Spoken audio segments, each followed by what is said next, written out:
سلاموں کی ڈالی کھلا ہے سبھی کے لیے باب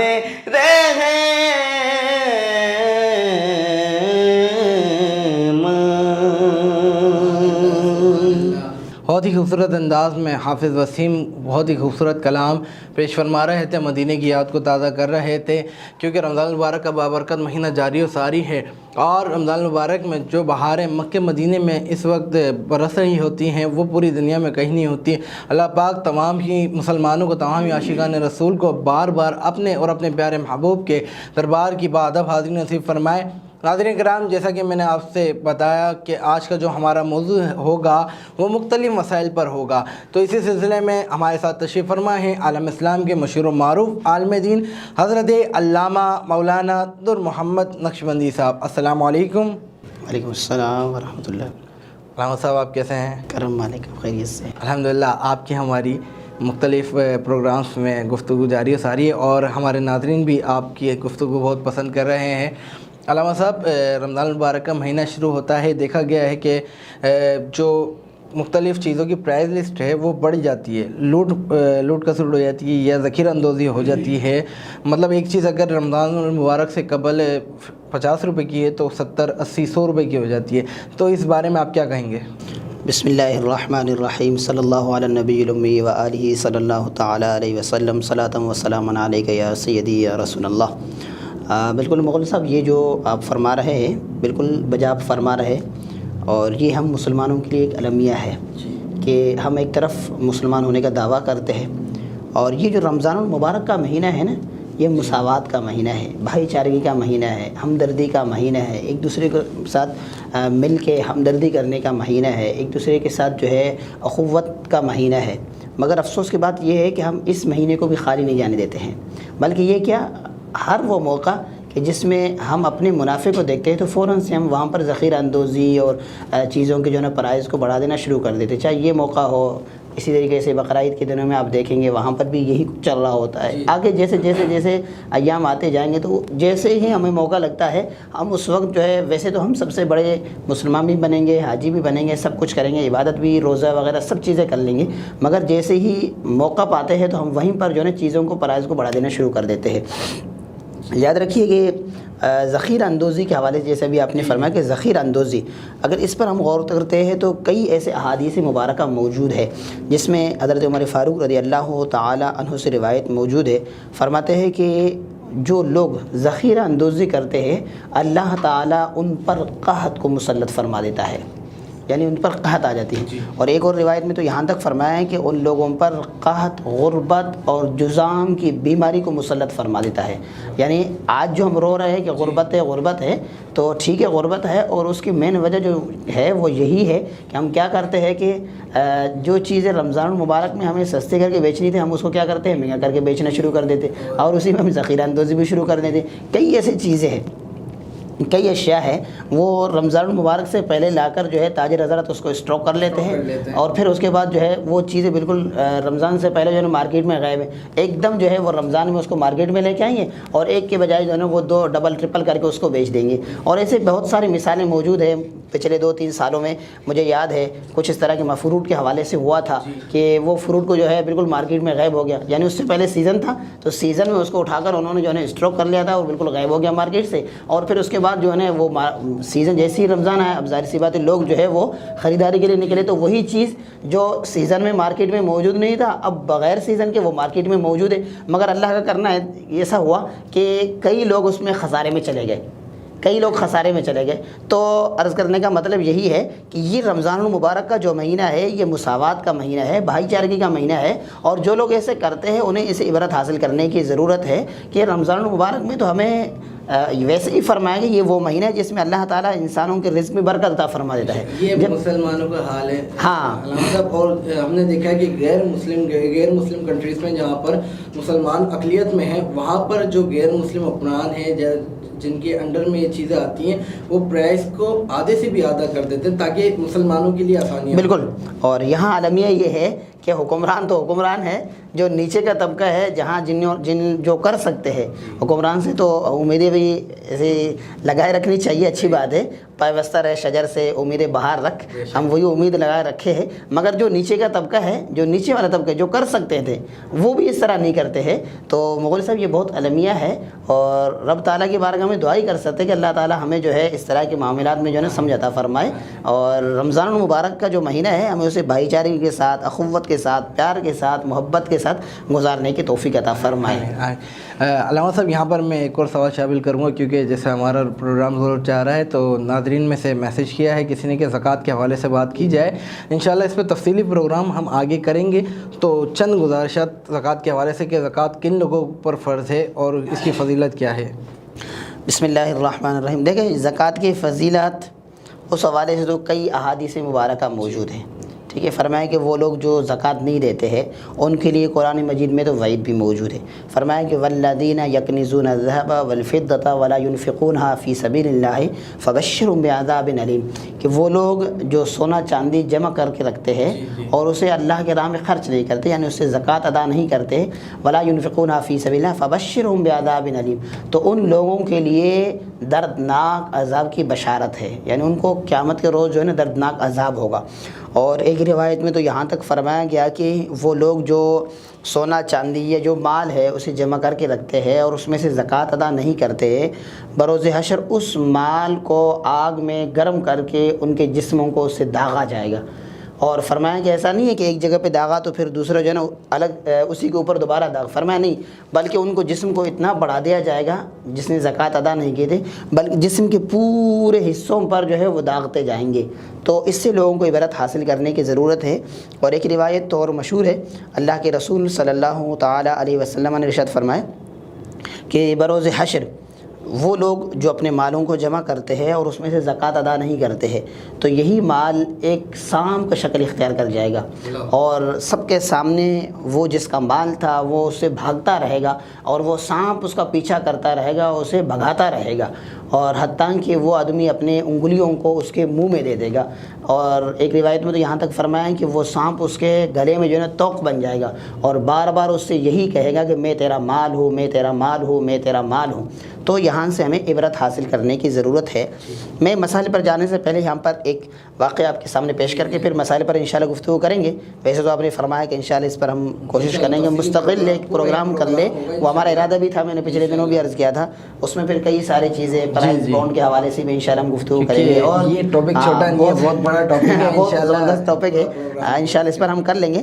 تو بنی اسرائیل کا ایک واقعہ ہے حضرت موسیٰ علیہ السلام کے حوالے سے ہے کہ وہ ایک جگہ سے گزرے تو دیکھا کہ ایک آدمی ہے جو ہے وہ عبادت میں مشغول ہے, نماز وغیرہ جو ہے ادا کر رہا ہے.